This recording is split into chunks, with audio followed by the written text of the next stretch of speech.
হত্যা, বিস্ফোরণ সহ নানা অপকর্মের সঙ্গে যারা জড়িত ছিলেন তাদের বিরুদ্ধে আসলে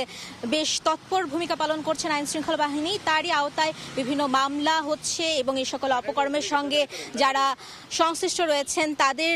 কে আসলে গ্রেফতার করা হচ্ছে। তো এরই ধারাবাহিকতায় আমরা যেটি দেখতে পেয়েছি যে গত রাতেও আসলে সাবেক প্রধানমন্ত্রী শেখ হাসিনার মুখ্য সচিব ও উপদেষ্টা কামাল নাসের চৌধুরী সহ আরও 4 জনকে গ্রেফতার করে গোয়েন্দা পুলিশ। তো এর মধ্যে আমরা যাদেরকে দেখতে পেয়েছি বা আমাদেরকে ডিসি মিডিয়া যেটি জানিয়েছেন ডিএমপির, তারা হচ্ছেন সাবেক ক্রীড়া সচিব মেজবা উদ্দিন আহমেদ, এছাড়াও রয়েছেন এক্সিম ব্যাংক ও বিএবির সাবেক চেয়ারম্যান নজরুল ইসলাম মজুমদার এবং বসুন্ধরা গ্রুপের কোঅর্ডিনেটর নাসির আদনানকে গ্রেফতার করে আসলে গতকাল রাতে অভিযান চালিয়ে। তো গোয়েন্দা পুলিশ আমাদেরকে যেটি জানিয়েছেন যে তাদের বিরুদ্ধে আসলে সুনির্দিষ্ট অভিযোগ এবং মামলা রয়েছে, যার ভিত্তিতে গতকাল মধ্যরাতে তাদেরকে আসলে অভিযান চালিয়ে রাজধানীর বিভিন্ন জায়গা থেকে গ্রেফতার করা